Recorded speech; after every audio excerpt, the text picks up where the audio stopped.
Gormanator here indoors working in the rain.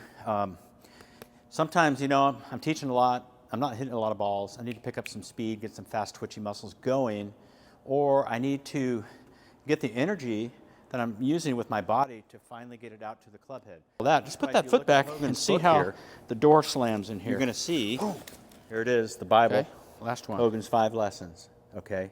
Right now I'm going to show you one of my favorite drills, how to pick up club head speed. You'll notice in here the photo on page 18. It's called the grip, but the photo is this boss. It's an engine, it's a car, it's the fan belts and a pulley wheel, and you got spark plugs, and you look where everything is going. At the bottom where the ball is, you can see just the explosion. So whatever's going on, the small pulley wheel is up in the brain, the bigger one's the engine down here between the chest, and it's got all the wires, which are the fan belts, and goes down to the spark plug is what I call it, right? So my favorite drill to get the action of the club head, because like I was saying, at times I do a lot of teaching, I don't do a lot of hitting, and I need to, what I call, provide myself some ballistic practice, which is like getting the energy out in this club head and getting it going fast. Well, am I going to get it going fast by rotating my lower body? No. Because if I rotate my lower body, the arms don't know when to release the club. It's like they're waiting. It's like cracking a whip. When you crack a whip, you actually pull the handle back to crack it. So it's like this. So the best way to do that with a golf club is pull the right foot back. Left foot for left-handers, right for right-handers. So when I pull this back this much, I have no hip turn available in the follow-through.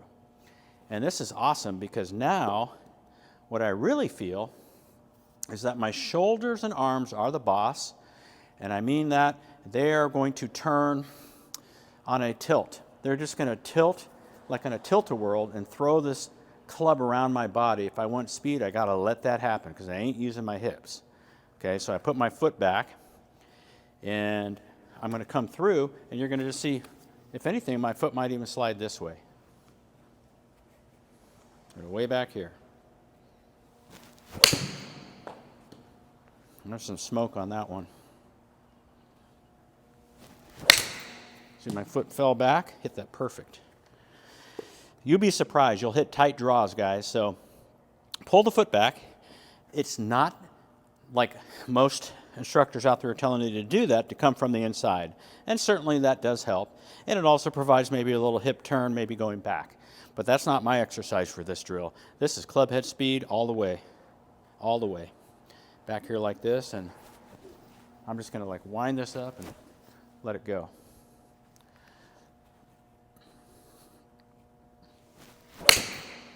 You can see my hip turn is 5 or 10 degrees this way. I'd hit one that way, but I put a hole in the wall down there with the 3-iron. Yeah, had to get out the spackle and fix that one up.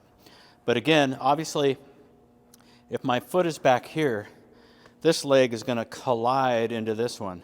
So my left hip's going to slam into the right hip, squeezing the pelvis. And that's like the whip. That's like pulling the handle back, and all of a sudden, whoosh, right? Greg Norman was one that slid his foot up and into that left hip when he was one of the best drivers of all time, right? So it wasn't a rotational motion.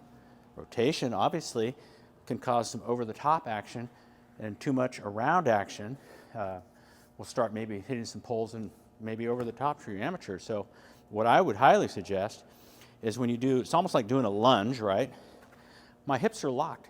They aren't going to go that way. I'm not going to like pull my butt off the wall, so to speak. So if you have trouble with your hips going forward and losing balance, man, get yourself like this, like a lunge kind of deal. And my hips are located right between these feet, right there. And my goal is just like hit balls, and you can see my head is just like going nowhere. I'm going to flip this camera around. You can check club head speed, staying centered. So as you guys look at me here, if you put a finger from your view there right on this part of my ear or my head, you won't see it move. Probably not going to see anything move here either. What I mean by that is I'm just going to be like this.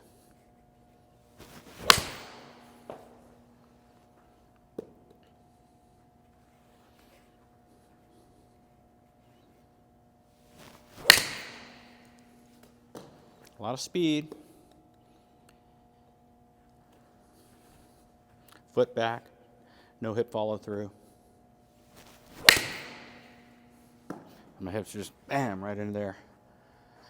So that's speed producing. Also tiny draws is what comes out when I hit them, okay? Because the hips and the body are not delaying the face from closing.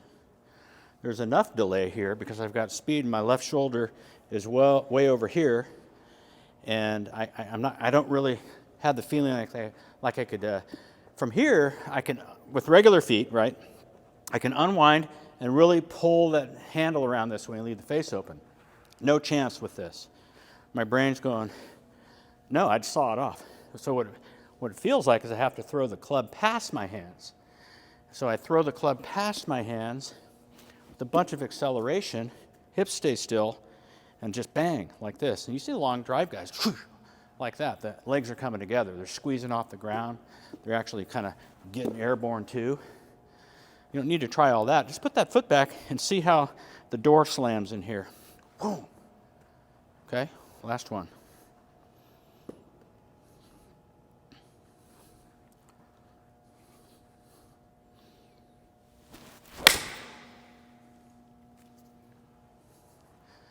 Try that out, guys. Let me know how it goes. A little bit feisty. So hopefully you like that photo of the engine of Hogan there, showing where the engine is. The smaller guys up here where the brain is. The bigger ones down here where the heart and the core is. And then the fan belts are the arms. Spark plugs are the hands, all throwing the energy out through the cables down to the bottom where the club head and ball is. Sometimes I'll do this just to hear the noise. Can't really hear it in here. But, all right. Thanks, guys. Leave some comments.